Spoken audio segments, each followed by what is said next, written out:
In today's video, we're talking about identifying the strength of Pokemon sets. Now, this is going to be useful whether you're a collector, an investor, super casual, anything. I think it helps shape a broad picture of the set and kind of the market as a whole. Things are crazy right now, and I do think that this is probably an aspect that's not super heavily talked about. It's definitely talked about, but maybe should be talked about a little bit more. I think it can help you really get a grasp on where things are at. And there's a lot of factors, and we're going to break it all down.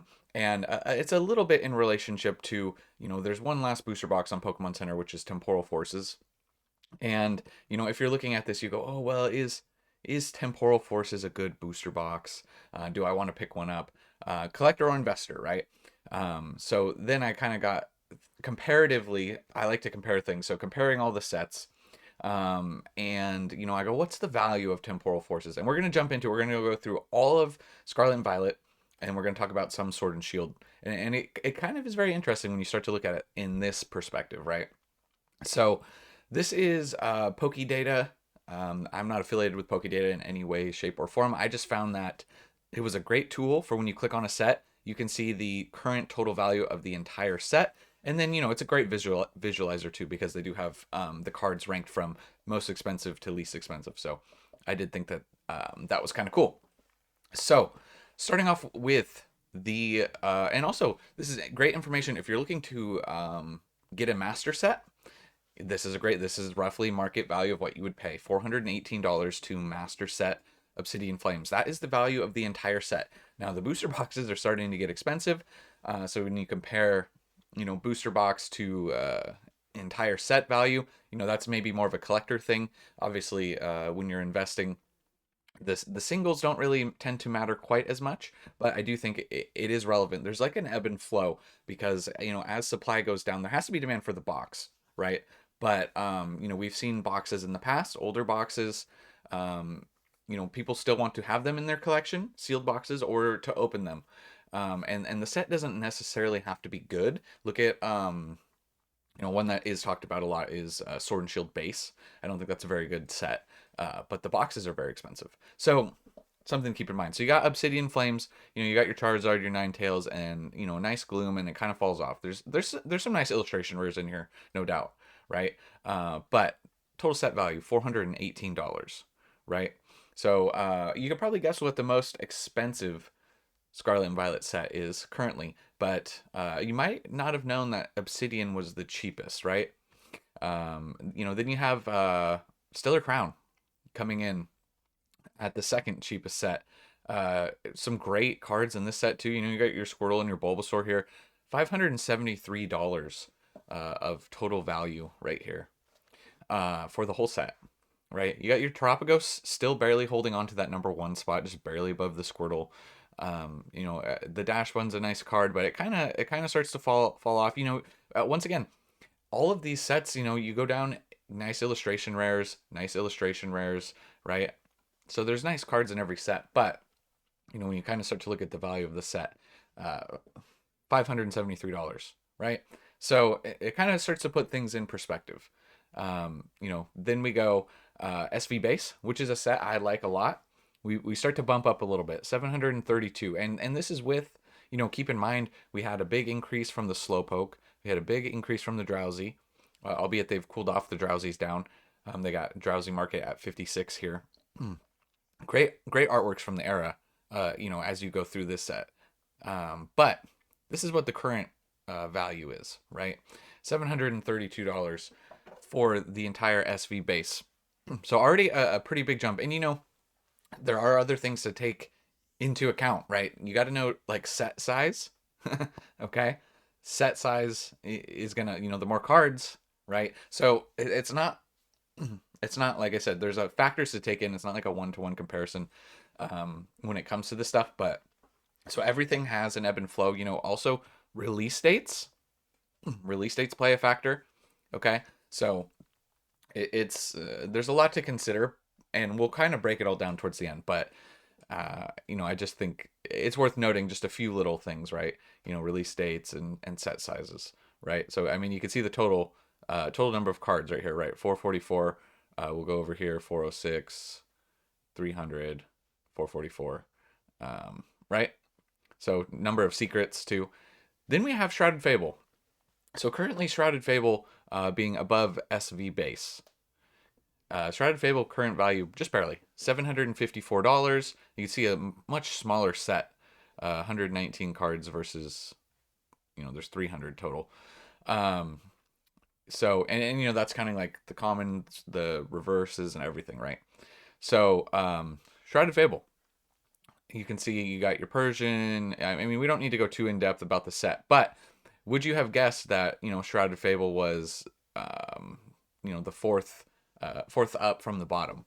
And once again, Houndoom, Persian. We've seen recent run ups from a lot of these cards, right? So 754 to master set Shrouded Fable hasn't even been out very long, August 1st of last year, and then we have Temporal Forces. So this is a little bit of why we wanted to talk about, the relation of this is still available at MSRP, currently on the Pokemon Center. One of the cheapest boxes you can get right now, booster box wise. It's the first one to crack over 1,000. It has over $1,000 in value, right? And you can see these are the cards, very nice looking arts, alternate versions of Pokemon that can be less popular to some of the older collectors possibly. But then you have some strong illustration rares in the set. The Ghastly, the Metagross, the Sawsbuck. So Temporal Forces cracking $1,000, and still being available. It kind of makes you think that there might be some room for those boxes to run. And traditionally, we see a booster box sellout on the Pokemon Center. It tends to run. It's going to go up in value. Once people see that, a little bit of FOMO kicks in, and they tend to run. They tend to run up past MSRP, usually, depending on the set, to 180, potentially even $200 in the current market, just depending, right? So that's an interesting note. Like this isn't one of the least. It's not the worst value set, but it's still available. Also, print runs, play a factor too.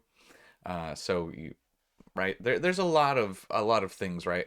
So something that I wish we could get, and I don't think we'll ever get, is just like actual print numbers from Pokemon. I think it'd be very, very interesting to go into how many booster boxes of each set they print. I think that'd be fascinating to have. Then you got Paradox Rift. Paradox Rift, led by the Groudon, Roaring Moon, Altaria, the Garchomp recently with the Cynthia's Garchomp information. There's some really nice cards, nice illustration rares. Some of these illustration rares have been getting pumped up recently, so that's affecting the overall value. But you have Paradox Rift, which was kind of like for a long time regarded as like maybe not. I always liked Paradox, but for like the market consensus was like it was kind of like a lower tier set, and it's starting to get more towards the middle of the pack here, as far as like price wise.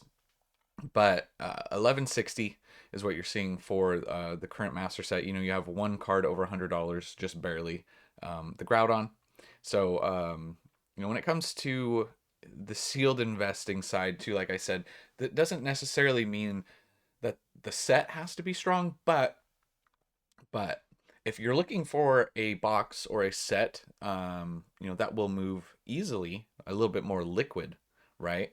Having a strong chase card does help, because you'll have the people who want to purchase just a sealed box to collect or invest in themselves, whatever it is, and then you do have the people who will rip, and there are people who rip every single box, base set, first edition boxes. There's buyers for everything, but having a strong chase card, I do feel like helps the box be more liquid. So that's like on the investing side, and like I said, trying to relate it to both collectors and investors.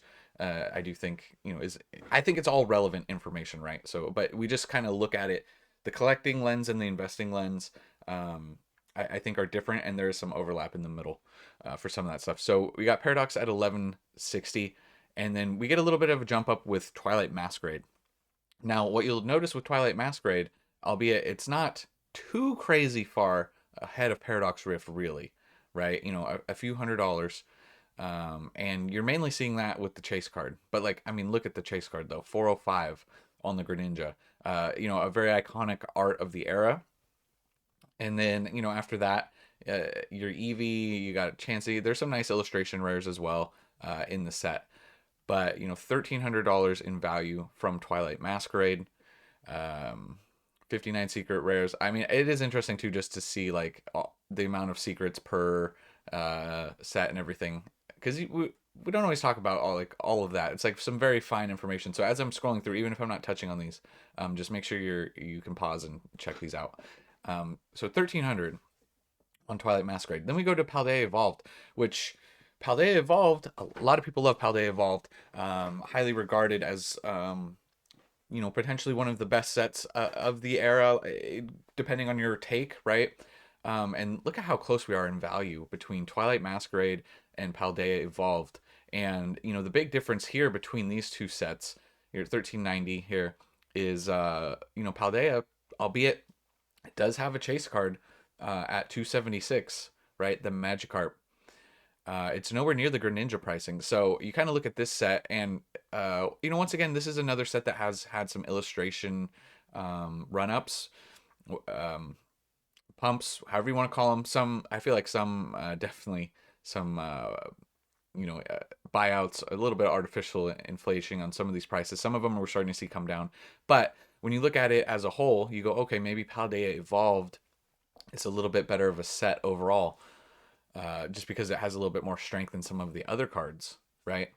So just because that chase card isn't taking up $400 of the value, right? I mean, still at 276 for the Magikarp. But yeah, people like the Magikarp. It shows right here too, just for the set, or for the era rather, that Scarlet and Violet. You can have illustration rares carry a set heavily, and we saw that with like Paradox has the Groudon, but like this is the potential, the current illustration rare potential pricing. So you got Paldea just under 1,400. Then we move into Paldean Fates, and this is where there's a very interesting thing happening with Paldean Fates. So, and it's actually Paldean Fates and 151. So Paldean Fates is just under the value of 151, which I think is fascinating. Obviously, the Bubble Mew being a very iconic card of the era as well. A nice Charizard at 200, right? You got your Gardevoir, really nice card in person as well, 91. And then a lot of these baby shinies holding good value in the 20s. But as far as the set goes, like for me, it's kind of these top three cards that I'm looking at right here: the Mew, the Charizard, and the Gardevoir. And you can see the pricing accordingly, right? And 1502 value is the value for the whole set. And I think that that's very interesting in comparison, right? So obviously we're starting to get into the stronger sets here, right? We're seeing look at this, multiple cards. You got 500 over $500 in value right here, just from the top two chase cards, right? So this is where the era, Scarlet and Violet era, starts to like switch a little bit, and you start to and it's going to be interesting too when we go to the Sword and Shield side, and then you start to compare some of those sets that you have in your head as like, even if they're mid-ish sets, and then you get to the upper sets and you see the values. It's very interesting. So that's going to be the other thing too, is like comparing to Sword and Shield. But we'll jump over to 151. So 151, 1536. Okay, 1536. It's barely above Paldean Fates for the overall set. And the difference is you have one expensive card, your Charizard. Not that $80, $90 cards aren't expensive, but it falls off drastically right after the Charizard. So it's just one of those things. Maybe we'll see run-ups. I do think that there are still potentially undervalued cards in 151 that I like a lot, the Zapdos being one of them. But I don't think that the Zapdos should be just barely more expensive than the Charmander, in my opinion. Absolutely stunning card. I think this should be more. I think the Venusaur and the Blastoise should be more. I think they should crack. If the Charizard is going to be nearing 300, I think that the Blastoise and the Venusaur deserve to be around 100, 100 plus, even if it's on the low end of 100. So yeah, that's an interesting thing when you start to go. Maybe you didn't know in your mind that Paldean Fates and 151 overall sets for master sets are about the same price. So that's interesting too. It kind of like puts things in a different perspective. So that's why I wanted to make this video, right? Then we're getting into the big dog stuff a little bit more. You got your Surging Sparks, $1,800 value here. multiple cards. Like, I mean, look, you got your Pikachu. You got your Pikachu at 456 carrying the way. Then you got Latias, sorry, 250. Milotic shot up. It came down and then it shot up 150. You got a gold Pikachu at 113. You got your Hydreigon, first card under 100, right? So much stronger, like a top four right here as far as value goes. And then you still have like really nice cards like the Cerulege is really nice. I still like the Alolan Executor. I think it's a fun card. And the Latios. Don't forget about the Latios, right? So you start to see the set and the values of the. It has a little bit more depth in the upper, like more valuable cards. So we're in the 1800s, $1,800 range.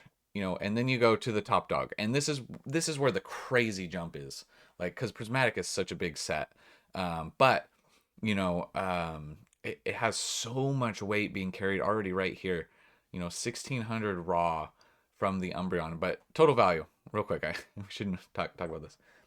$8,000 to master set Prismatic Evolutions currently, and you have all the master walls and stuff too, so that's playing a big factor of helping run the price up. But you have so much right here, and then you got 400, 400, 300, 300, right here 300, 300, and we're still so like, and albeit this is a new set, but with the current market, and being in such high demand, the craziest jump, right, that you could make up, um, flipping around from 1800 to 8,000. So that kind of puts things in perspective as well. If you haven't really looked at it as a set value, right? The whole set value. So I like that information.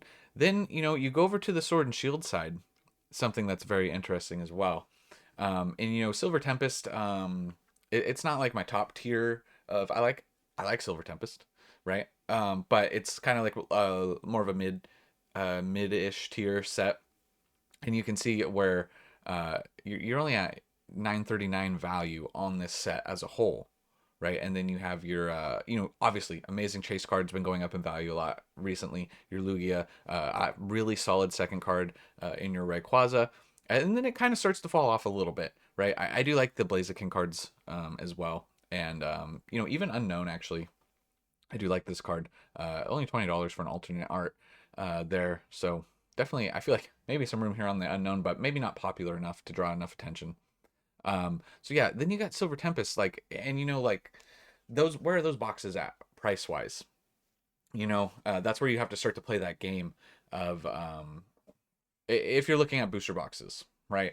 So you start to play that game comparatively, and yeah. So Sword and Shield, interesting, and we're gonna keep going on Sword and Shield. Brilliant Stars, another set I've been very vocal on. Absolutely love the Charizard V. I still think there's room on the Charizard V to go. I think it's too cheap, but you're only at 1137 for Brilliant Stars. Brilliant Stars, I feel like has a lot more depth. You have obviously your Umbreon, your VMAX, Rainbow Charizard, and that for me doesn't do as much, but you got evolutions. You got your Sylveon, you got your Umbreon V, you got your Sylveon V, you got your Arceus, your Mimikyu, Sylveon. Like, so a little bit more depth on this set. $1,100 current master set market value there for raw. So that's where we're at with Brilliant Stars, and then it starts to get even more interesting too. You go to Crown Zenith, which I think too is regarded as an amazing set from Sword and Shield era, $1,400 range, right? 14, 15, kind of right in the middle.